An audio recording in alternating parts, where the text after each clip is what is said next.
So they said, sir, at the end, could you take some questions? I'd love to do it, but you know, you hate to finish on a beautiful high note. Everyone's going crazy standing. And then you start taking questions and people fall asleep. Should I take a few or not? Should I just leave? You ever hear like Elton John said, he'll finish, the place is going wild, they're going crazy. He comes for an encore, they go crazy, they want more. Comes for another encore, they go crazy. Does one more, and it's a dud. And everybody leaves and says, that wasn't that good, was it?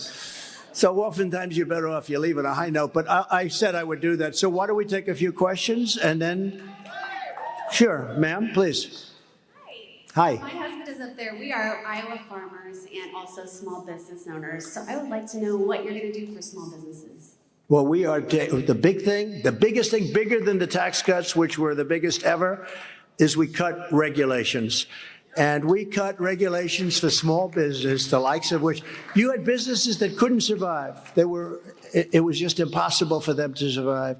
We cut regulations more than any administration in the history of our country times 4, and it was really rocky. Now, slowly, they're starting to add those things that we cut back, but we'll get them out very fast. We know every one of them. We'll get them back very fast. And I know that you've seen a big difference. You said before, but I know that you've seen a big difference between now and what it was a few years ago. We've never had an economy like we had just 3 years ago. It was unbelievable. And frankly, this economy is not doing well, but the reason it's doing okay is it's running on the fumes of what we built. But those fumes are running out, and they're running out fast. And it's not going to be a pretty picture. Thank you very much. Great question. Question? Yeah, please. Somebody over there? Sir. Yes. I'd like to know how you can help us in Iowa save our farmland from the CO2 pipeline. Yeah. Well, you know we're working on that. And you know we had a plan to totally, it's such a ridiculous situation, isn't it? But we had a plan, and we would have instituted that plan, and it was all ready. But we will get it back. If we win, that's going to be taken care of. That will be one of the easy things we do. Question, please. Hello. President Trump, just back from Yuma, Arizona. Good. They love your wall. Yeah. One problem, it's not finished. Yeah. And the fentanyl is creeping into our country. What would you do? So I always said build a wall. They said don't build it. I had some problems even with a couple of rhinos in the Republican Party, as you know. And I ended up saying, look, here's the story. I'm taking it from the military. And I said, because I view it as national defense. This is an invasion. And I built hundreds of miles of wall and had everything completed. When everything was completed, we noticed that people were pouring into other areas. So we were all set. The wall was bought. The wall was ready to be put up, would have been done in a period of 3 weeks. And that's when we realized these people actually believe in open borders. They refuse to put up the wall. You know that because Arizona was one of the places.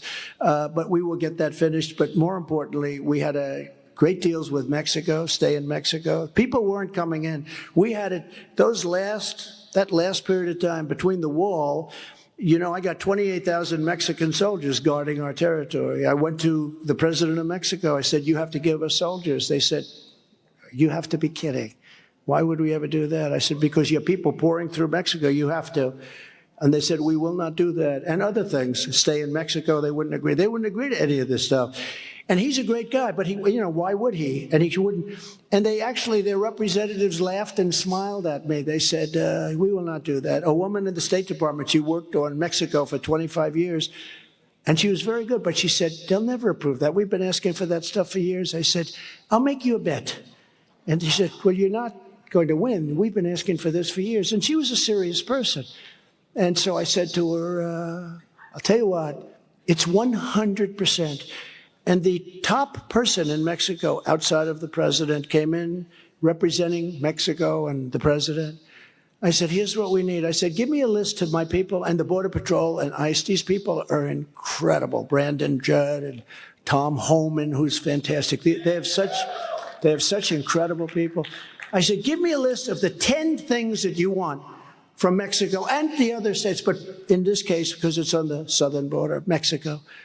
And they gave me a list of things that are not even possible to write down, let alone get. I presented it to the representative, top guy in Mexico, and he laughed. I said, why are you laughing? He said, because we could never do this. He said, you want us to give you 28,000 soldiers free of charge. 28,000 soldiers. Mr. President, you must be kidding. I said, no, I'm not kidding. People are pouring in through your country, and they're destroying our country, and you don't care about it, but I care about it. He said, here's the story. You're going to give it to us, right? No, I'm not. I said, yes, you are, and here's why you're going to. Because on Monday morning at 9 o'clock, I'm putting a 25% tariff and tax on all of your goods, including all the car industry that you took away over the last 30 years from the United States. 32% of our car manufacturing is in Mexico because we had stupid leaders that allowed it to go. And they send in cars with no tax, no nothing. I said, starting Monday morning at 9 o'clock, we're going to put a 25% tariff on every single car that comes into our country and every other product made in Mexico that comes into our country. And you will pay that tariff, and that is far more money for us than the cost of 28,000 soldiers. Mr. President, sir, I'd like to leave the room and make a phone call. And he came back. I know who he called, the president. He said, Mr. President, we have decided that we would like to provide you with 28,000 soldiers on your border. We will agree to remain in Mexico. We will agree to all of the other conditions that you have asked. And we hope you're happy with us. We love you very much. And that was the end of it. And I got things. And then as soon as these clowns come in, they gave up remain in Mexico. They gave up all of this stuff. I mean, it wasn't easy to get. It was smart. It wasn't easy to get. We had the safest border in the history of our country. And now we have the worst border anywhere in the world, probably at any time. And I always say it, no third world country that use sticks and stones to stop them would allow what's happening to our country to happen to them, where millions of people are pouring across the border and we have no idea who they are. But I do know this, they are terrorists, they are from prisons, and they are from mental institutions. And it's horrible. Not to even mention all of the things going on with the human traffickers, which is, by the way, trafficking in women, because 95% of it is women, maybe even more than that. And we had it virtually at the lowest point we've ever been before. And these fools, these just horrible, stupid fools with either no common sense or they're truly evil people, allowed all of that stuff to go away. And now we have millions of people every month pouring into our country, and we have no idea. You have to see New York. You have to see our cities. They're pouring in. They're putting up tents in Central Park. What's happened to our country is so horrible. San Francisco is one of our greatest cities. You have to see San Francisco today. But Chicago, look at Chicago. Look at what's happening to our country. These people are either very evil or it's the one thing that nobody can explain is why they do it. Why? Why do they do it? Look, they are people that try and defend what's happening. They fight you all the way. They want to put you in prison if you even question them. Our country is being ruined. Our country is being destroyed by probably very sick, very evil people. Nobody can understand who would want to have a border where the whole world is allowed to pour in. And then they announced that we will give you, if you come to America, free education, free hospitals, free this, free. We don't have any room we don't have anything. It's impossible. Everybody has a heart. We want to take care of everybody. But the whole world is coming into our country. It's not sustainable.